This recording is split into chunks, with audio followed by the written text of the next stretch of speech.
Hi friends, அஸ்ஸலாமு அலைக்கும். இன்றைக்கி நம்ம எஸ்கே கிச்சனில் ஜேக்கப் தையல் மிஷினை பற்றி தான் பார்க்க போகிறோம். ஒரு ப்ளவுஸ் தைச்சிட்டே இருந்தேன், திடீர்னு மேல் பக்கமாக நூல் கோரி கோரி தையல் விழுந்துட்டுது. பாருங்க, இந்த ப்ளவுஸ் தான் தைச்சிட்டு இருந்தேன். இப்படி வரும்போது உடனே டென்ஷன் ஆயிரும். டைமுக்கு ப்ளவுஸ் முடிச்சாகணும் அப்படிங்கிற மாதிரி டென்ஷன் ஆகாமல் நாமே சரி பண்ணலாம். தையல் எப்படி வந்திருக்குன்னு பார்த்தாலே நமக்கு புரியும். இது மேல் பக்கமாக கோரி கோரி தையல் வந்திருக்கு. இந்த மாதிரி மேல் பக்கமாக கோரி தையல் வந்ததுன்னா உடனடியாக நம்ம பார்க்க வேண்டியது கீழ்ப்பக்கம் பாபின் பக்கம் தான் ஃபால்ட் இருக்குது அப்படிங்கிற மாதிரி நம்ம புரிஞ்சுக்கிடணும். கோரி தையல் மேலே தான் வந்திருக்கு, கீழ்ப்பக்கம் நல்லா க்ளீனாக இருக்குது, தையல் பார்க்கவே தெரியுது. இப்படி தையல் வந்ததுன்னா மேல் பக்கமாக போட்டிருக்கக்கூடிய நூலெல்லாம் நம்ம கரெக்டாக போட்டிருக்கோன்னு புரிஞ்சு கீழ்ப்பக்கம் தான் பாபின் பக்கம் தான் பார்க்கணும். இந்த மாதிரி கோரி கோரி வந்த தையலெல்லாம் பிரித்து இதுக்கு மேலே நீட்டான தையல் போடணும். இது ஒரு பக்கம் இருக்கட்டும். அடுத்து மீண்டும் கவனமாக ஒரு வேஸ்ட் க்ளோத்தில் தையல் போட்டு பார்க்கலாம் எப்படி வருதுன்னு. கீழ்ப்பக்கம் நல்ல தையல் வந்திருக்கு, மேல் பக்கம் தான் இப்படி இருக்குது. இப்படி இருக்கும்போது எங்கும் கவனத்தை சிதற விடாமல் மிஷின் பல் இருக்கும் இந்த பாக்ஸை ஓப்பன் பண்ணி பார்க்கலாம். இந்த பாக்ஸில் இருக்கக்கூடிய 2 ஸ்க்ரூவையும் கலத்தி எடுக்கணும். மிஷினுக்கு கூடயே ஸ்க்ரூ டிரைவரும் தந்திருப்பாங்க. எது பிடிக்குதோ அதை வச்சு இந்த 2 ஸ்க்ரூவையும் கலத்தி எடுக்கலாம். இந்த வேலையை நாமே செய்திடலாம். இதுக்கு மெக்கானிக்கலை கூப்பிட்டோம்னா அவங்க வர்றதுக்கு 1 days 2 days ஆகும். ஸ்க்ரூவையும் கலத்தி கவனமாக வச்சுக்கிடணும், மிஸ் பண்ணக்கூடாது.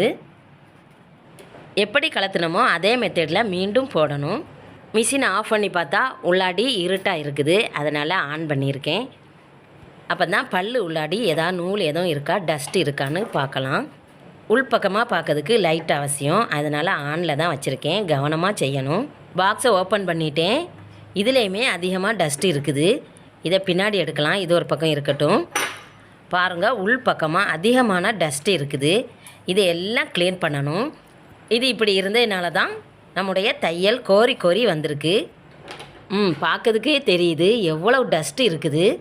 இது எல்லாமே உள்ளாடி இருந்துன்னா தையல் இப்படி தான் வரும். அடிக்கடி இந்த மாதிரி க்ளீன் பண்ணணும். நம்ம க்ளீன் பண்ணவே மாட்டோம். தையல் நல்லா வந்துன்னா தைச்சிட்டே இருப்போம். வேறு எதையும் கலத்தி எடுத்துடக்கூடாது, எல்லாம் இருந்த இடத்துல அப்படியே இருக்கணும். டஸ்ட்டை மட்டும்தான் இந்த மாதிரி உரசி உரசி எடுக்கணும். டஸ்ட்டு எல்லாம் ஆயிலோடி நல்லா படிஞ்சு இருக்குது, லைட்டாக இந்த மாதிரி உரசி உரசி எடுத்துடணும். இதுக்கு முன்னாடி எங்கள்கிட்ட ரமா மிஷின் இருந்து அந்த ரமா மிஷினில் எந்த ஃபால்ட் வந்தாலும் வீட்டிலையே நாங்களே சரி பண்ணிடுவோம். பாருங்கள், இதுலேயுமே எவ்வளோ டஸ்ட் இருக்குது, நல்ல திக்கான டஸ்ட்டு. இதெல்லாம் பல்லில் படிஞ்சு இருந்தது. இந்த மாதிரி இருந்துன்னா கோரி தையல் கண்டிப்பாக விழும்.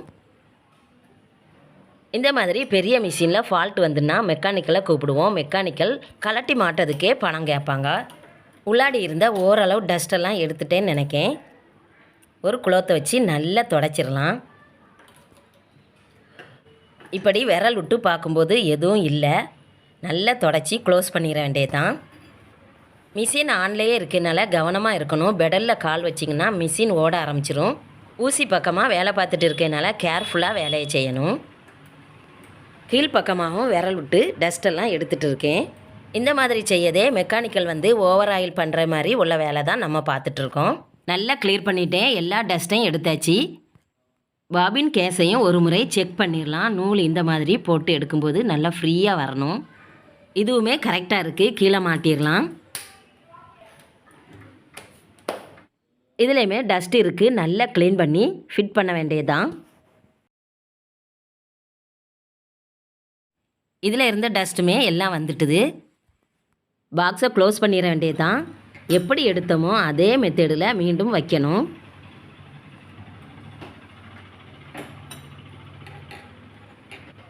கலட்டி எடுத்த ஸ்க்ரூவையுமே நல்லா தொடச்சிக்கலாம். இதில் இருக்கக்கூடிய டஸ்ட்டும் வந்துடும். ஸ்க்ரூவையும் மிஸ் பண்ணாமல் அதே இடத்துல போட்டுறணும். வெளியில் தெரிச்சு போயிட்டுனா இதே மாதிரி ஸ்க்ரூ கிடைப்பது கஷ்டம். ஸ்க்ரூ டிரைவரை வச்சு நல்லா டைட்டாக முறுக்கிடணும். லூஸாக இருந்துன்னா மிஷின் ஓடும்போது தெரித்து வெளியில் போவதுக்கு வாய்ப்பு இருக்குது. நல்லா டைட்டாக போட்டுறணும். ஜேக்கப் தையல் மிஷினுக்கு நாமே ஓவர் ஆயில் பண்ணிட்டோம். பாக்ஸை க்ளோஸ் பண்ணிட்டேன். இந்த டஸ்ட்டு இருந்து தான் நமக்கு கோரி தையல் வந்திருக்கு. மிஷினில் மேலும் கீழும் நூல் போட்டு ஒரு வேஸ்ட் துணியில் செக் பண்ணி பார்க்கலாம்.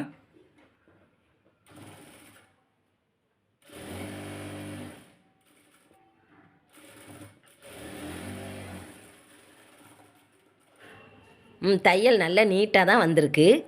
தைச்சிட்டு இருந்த ப்ளவுஸை கண்டினியூ பண்ணிட வேண்டியதான். கோரி தையலை பிரித்து இதுக்கு மேலே ஒரு தையல் போடணும்.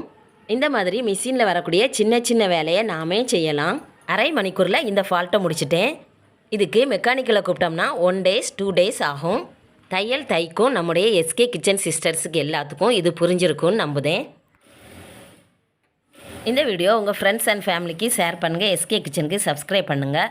மீண்டும் அடுத்த ரெசிபியில் அடுத்த எஸ்கே கிச்சனில் சந்திக்கலாம். தேங்க்யூ. அஸ்ஸலாமு அலைக்கும்.